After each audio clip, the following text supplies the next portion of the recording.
Las Sagradas Escrituras nos enseñan que la plenitud del Espíritu Santo reposó sobre nuestro Señor Jesucristo por el poder del Espíritu de Dios, y el Maestro desarrolló un ministerio que era sobrenatural.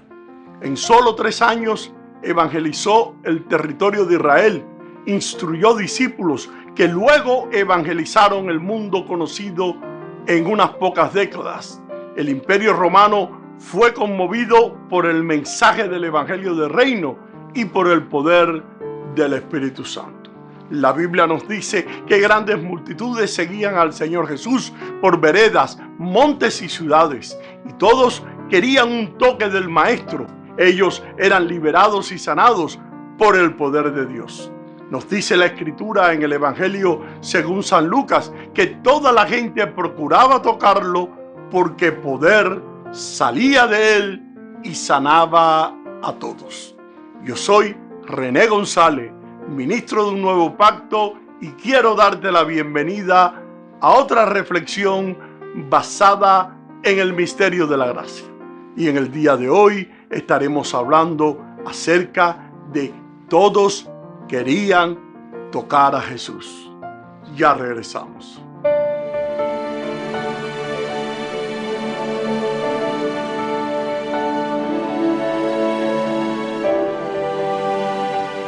Ahora debemos observar con detalle lo que el pasaje bíblico de hoy nos dice, pues vemos que todos procuraban tocar al Señor Jesús. Pero el contexto del versículo nos habla de una multitud que seguía al Señor y todos procuraban llegar ante su presencia, o por lo menos poder llegar a tocarlo. Recurriendo nuestra imaginación, podemos ver cómo unos a otros se apretaban y se esforzaban por poder alcanzar al Señor. Todos sabían que si lograban tocarlo, ese toque no sería en vano, pues en un encuentro con Dios, cualquier cosa pudiera pasar. Nunca saldremos con las manos vacías delante de su presencia. Y el poder de Cristo hace grandes cosas, pues nada es imposible para Él. Todas las personas de aquellas multitudes deseaban tocar al Señor, pues todos reconocían el poder que estaba en Él y la unción del Espíritu Santo que estaba en Él. El poder de Dios reposaba en Él y fue comisionado por Dios Padre, y el Maestro lo sabía, pues ya estaba profetizado en la Escritura. La Biblia nos dice en la palabra de Dios en el Evangelio según San Juan, y entrando en una barca, iban cruzando el mar hacia Capernaum, y estaba ya oscuro y el Señor Jesús no había venido a ellos, y se levantaba el mar con un gran viento que soplaba. Cuando había remado como 25 o 30 estadios, pudieron ver el Señor Jesús que andaba sobre el mar y se acercaba a la barca, y tuvieron gran temor. La palabra de Dios en los evangelios nos enseña que muchos obstáculos tuvieron que superar los discípulos de Jesús. Por ejemplo, cuando pasaron el mar de Galilea para poder llegar a la otra orilla. En primer lugar, ellos enfrentaron la incertidumbre. Estaba oscuro y Jesús no había venido a ellos. Esto nos permite concluir que los discípulos no podían guiarse bien, pues no había luna ni estrella en el cielo, ni podían ver las montañas a lo lejos para poder ubicarse, y físicamente no podían ver ni tocar al Señor Jesús. Pero sin embargo, nos enseña la Escritura que en un tiempo después el Señor mismo vino y libró a sus discípulos de la tormenta. Cristo tiene cuidado de los suyos, nunca los abandona. Nosotros debemos tener presente que los discípulos estaban en la voluntad de Dios, pues fue el mismo Señor Jesús quien los envió a la otra orilla del mar. Dios mismo tendría cuidado de ellos, y lo vemos actuando de manera sobrenatural, librándolos de la tormenta y del temor. No hay obstáculos que puedan detener los planes del Señor para tu vida y para la mía. Debemos considerar ahora, en segundo lugar, el hecho de que los discípulos deben superar una fuerte oposición en el mar de Galilea. Según nos dice el Evangelio de Mateo 14, la barca era azotada por las olas porque el viento era contrario a la intensa oscuridad. Se añade ahora un mar embravecido. En las Sagradas Escrituras, el mar hace referencia a la maldad. En el libro de Génesis capítulo 1, el mar estaba asociado al caos. En el libro de Apocalipsis capítulo 13, se nos dice de que el mar subió una bestia, quien es el anticristo. Y en Apocalipsis capítulo 21 se nos dice que el mar ya no existirá más. Entonces, el mar podemos considerarlo como aquello que te quiere detener. Hablamos de cosas como los problemas, las tentaciones, el rencor, los espíritus inmundos, entre muchas otras cosas. Ahora veamos en tercer lugar otro aspecto importante, y ese aspecto es la lucha contra el miedo. El pasaje bíblico nos dice que ellos tuvieron miedo. Vale hacernos la pregunta, ¿qué es el miedo? En la Biblia, el término miedo se traduce de la palabra griega phobos, que además quiere decir aquello que provoca una huida. Al poder observar la enciclopedia, se nos dice que el miedo es una reacción ante un peligro o amenaza que conduce a la acción, como a la agresividad, huida, parálisis, entre otras reacciones. El miedo es un obstáculo que superar. Y por eso continuamente Dios nos dice en su palabra, no temas porque yo estoy contigo.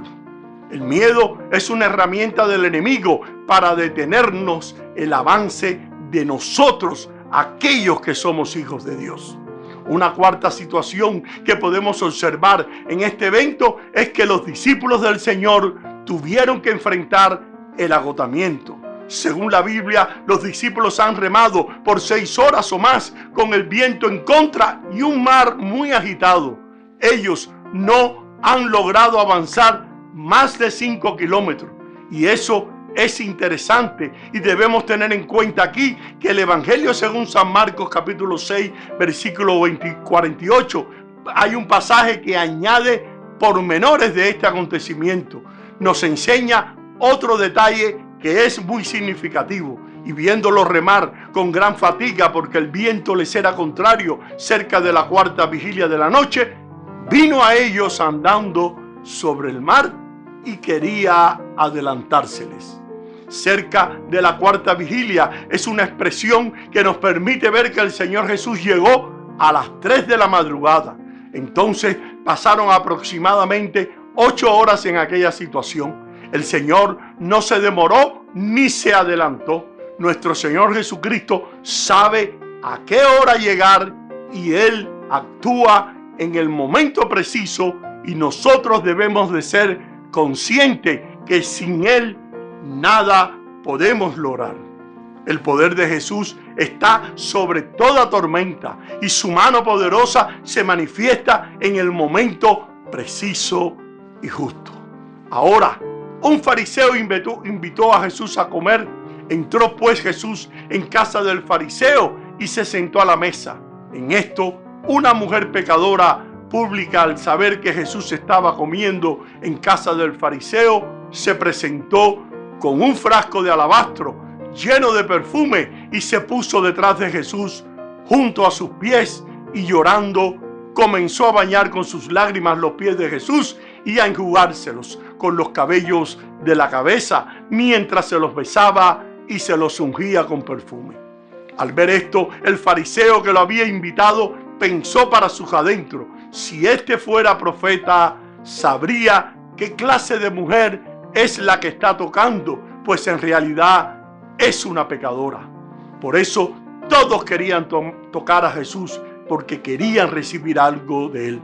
Entonces Jesús tomó la palabra y le dijo: Simón, tengo que decirte una cosa. Él replicó: di, maestro. Jesús prosiguió: un prestamista tenía 2 deudores. Uno le debía 500 denarios y el otro 50, pero como no tenían para pagarle, les perdonó la deuda a los 2. ¿Quién de ellos lo amará más. Y Simón respondió: supongo que aquel a quien le perdonó más. Jesús le dijo: así es. Y volviéndose a la mujer, dijo a Simón: ¿ves a esta mujer? Cuando entré en tu casa, no me diste aguas para lavarme los pies, pero ella ha bañado mis pies con sus lágrimas y los ha enjugado con sus cabellos. No me diste el beso de la paz, pero esta, desde que entré, no ha cesado de besar mis pies. No ungiste con aceite mi cabeza, pero esta ha ungido mis pies con perfume. Te aseguro que si da tales muestras de amor, es que se le han perdonado sus muchos pecados. En cambio, al que se le perdona poco, mostrará poco amor. Entonces dijo a la mujer: tus pecados quedan perdonados. Los comensales se pusieron a pensar para sus adentros: ¿quién es este que hasta perdona pecado?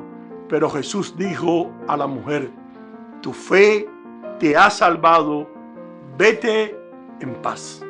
Eso es lo que hacía Jesús. Por eso todos querían ir a tocarlo para recibir la bendición y el milagro tan esperado.